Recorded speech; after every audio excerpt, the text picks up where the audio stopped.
안녕하세요. 쉐마 노트입니다. 오늘은 칭의를 통해 주어지는 혜택들이라는 주제로 교제 나누길 원합니다. 오늘 본문 말씀은 로마서 5장 1절에서 4절까지인데요. 이 5장의 앞부분인 4장에서는 믿음으로 의롭다함을 얻은 두 명의 증인 아브라함과 다윗을 통해 구원은 사람의 행위가 아닌 오직 하나님의 은혜를 믿음으로만 가능하다는 사실을 말씀하셨습니다. 그리고 이제부터 살펴보게 될 5장 초반부에서는 이렇게 믿음으로 의롭다함을 얻은 결과 우리 성도들이 얻게 되는 놀라운 축복들이 무엇인지를 설명해 주고 있습니다. 즉, 칭의가 성도들에게 주는 혜택이 있는가? 있다면 무엇이 있는가? 라는 질문에 대한 답변들이 5장 전반부의 내용인 것입니다. 먼저 5장 1절 말씀을 읽어 드리겠습니다. 그러므로 우리가 믿음으로 의롭다 하심을 받았으니 우리 주 예수 그리스도로 말미암아 하나님과 화평을 누리자. 하나님께서 그분을 믿는 우리들을 예수 그리스도께서 이루신 구속을 근거로 의롭다 하셨으니 이제 우리들은 이를 바탕으로 해서 예수 그리스도로 말미암아 하나님과 화평을 누릴 수 있게 되었습니다. 이것이 믿음으로 의로워진 성도들이 얻게 되는 첫 번째 혜택입니다. 우리가 믿음으로 의롭다함을 받은 효과는 단순히 죽은 후에 천국에 가는 것에만 국한된 것이 아니라 현재 우리의 삶을 참으로 복되게 하는 무한한 원천이 된다는 사실을 말해주고 있습니다. 우리 주 예수 그리스도로 말미암아 우리 주 예수 그리스도는 하나님으로부터 주어지는 혜택들을 얻을 수 있는 통로가 된다는 사실을 알려주고 있습니다. 예수님께서는 하나님과 사람 사이의 중보자가 되시기 때문에 하나님의 모든 축복들과 능력들은 예수 그리스도를 통하여 우리에게 흘러나오는 것입니다. 방금 읽은 5장 1절에서는 우리가 의롭다함을 받은 결과 얻게 되는 놀라운 축복으로 먼저 하나님과의 화평을 이야기합니다. 여기서 화평이라는 단어는 분리되어 있던 것을 함께 묶다라는 뜻을 갖고 있습니다. 전날에 우리는 하나님을 반역하고 원수됨으로 하나님과 분리된 관계였으나 이제는 예수 그리스도로 말미암아 의롭다함을 얻어서 하나님과의 원수 관계가 해결되고 평화를 누리게 되었습니다. 전에 악한 행실로 멀리 떠나 마음으로 원수가 되었던 너희를 이제는 그의 육체의 죽음으로 말미암아 화목하게 하사 예수님께서 그분의 육체를 하나님과 우리 사이에 화목 제물로 내어주셨기 때문에 우리의 모든 죄가 용서되었고 하나님과 원수된 관계가 깨끗하게 청산되었으며 이제는 하나님의 주권 아래에서 하나님과 화평을 누리는 자녀들이 되었다는 사실입니다. 더 놀라운 사실은 이처럼 하나님과 화평하게 된 우리는 바로 이와 같은 화평의 메시지를 세상에 전하도록 부름을 받았다는 것입니다.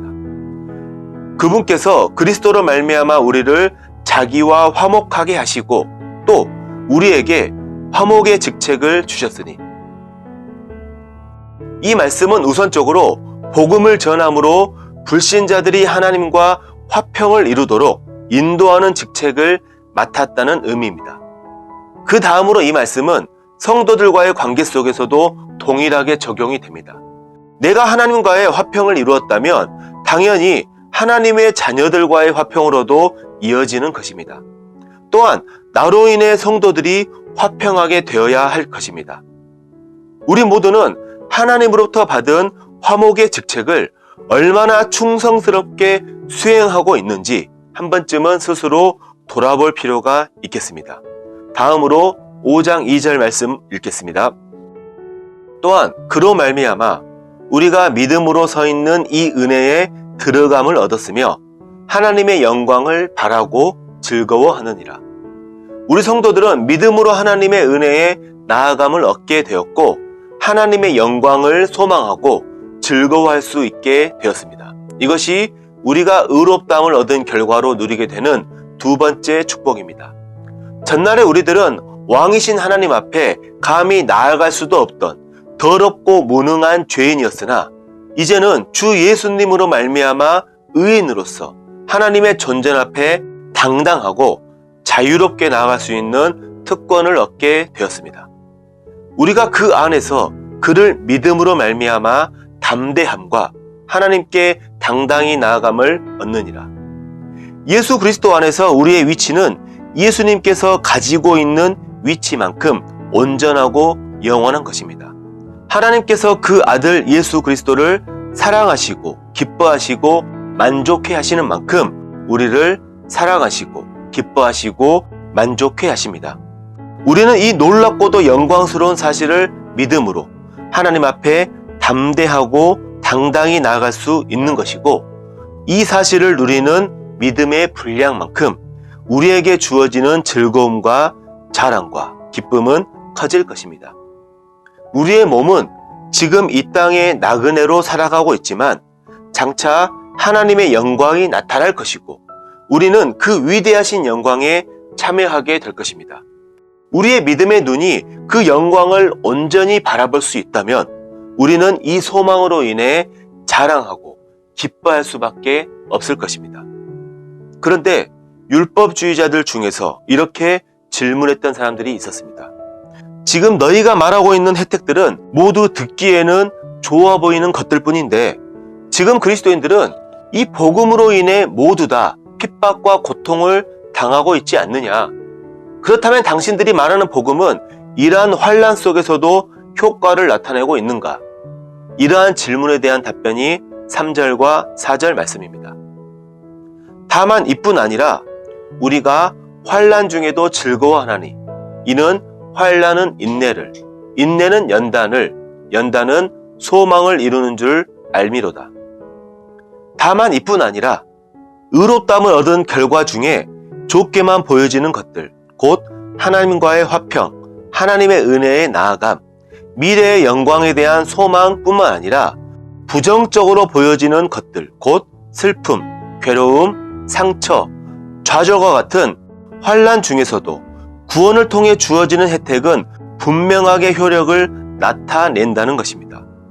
복음으로 인해 우리 성도들이 겪는 환난은 인내를 만들고 그 인내는 연단을 이루며 연단은 소망을 만들기 때문에 우리 성도들은 환난 중에서도 자랑하고 즐거워할 수 있습니다. 이것이 믿음으로 의롭다함을 얻은 결과로 주어지는 세 번째 축복입니다. 우리가 겪는 크고 작은 여러 환난들 속에서 우리가 즐거워할 수 있는 것은 우리가 이미 하나님 앞에서 의롭다함을 받아 하나님과 화평을 누리게 되었고 하나님의 은혜에 자유롭게 나아가게 되었으며 미래의 영광을 소망하게 되었다는 사실에 기초하고 있습니다. 우리에게는 이러한 내면의 기쁨과 확신이 있기 때문에 외적인 어려움이 닥쳐와도 그러한 어려움을 참아낼 수 있고 오히려 그를 통해 더 큰 소망으로 연결시킬 수 있습니다. 우리가 환난을 통과해 갈 때 우리의 믿음은 시험을 겪게 되지만 이러한 시험을 인내로 견뎌내는 중에 우리가 가진 믿음이 참된 것임이 드러나게 됩니다. 마치 금이 불 속에 들어가게 되면 그 안에 불순물들이 걸러지고 순금만이 남게 되는 것처럼 환난을 통과하는 우리의 믿음은 연단을 받는 중에 더욱 강해지고 순수해지는 것입니다. 또한 이러한 연단이 소망을 이룬다고 말씀하고 있듯이 우리가 환난 속에서 인내하며 연단을 받게 되면 우리는 우리의 믿음이 참된 것임을 확신할 수 있게 되고 그에 따라 우리는 우리가 장차 하나님의 영광에 참여하게 될 것이라는 소망을 분명히 할 수 있게 되는 것입니다. 우리에게 있는 소망은 이 땅이 아닌 하늘에 속한 것임을 더욱 분명하게 할 수 있는 것이죠. 이것이 바로 하나님과의 관계에서 의롭다함을 얻은 성도들이 누리는 자유함이자 담대함입니다. 이렇게 기쁨과 환난이 함께 존재한다는 것, 이것은 그리스도 안에 있는 사람들의 특징이 되고 믿지 않는 불신자들의 이성과 지혜로는 절대로 이해할 수가 없는 것이기도 합니다. 이처럼 믿음으로 의롭다함을 얻은 성도들은 하나님과의 화평, 하나님의 은혜의 나아감, 미래의 영광에 대한 소망과 같이 긍정적으로 보여지는 혜택들 뿐만 아니라 복음으로 인한 환난과 같이 부정적으로 보여지는 상황 속에서도 찬란하고 위대한 빛을 발하는 혜택들이 주어졌음을 알 수 있습니다. 그리고 이것은 오직 그리스도 안에서 예수 그리스도를 통해 하나님께서 친히 완성시키실 것입니다. 너희 안에 착한 일을 시작하신 이가 그리스도 예수의 날까지 이루실 줄을 우리는 확신하노라. 빌립보서 1장 6절 말씀. 아멘.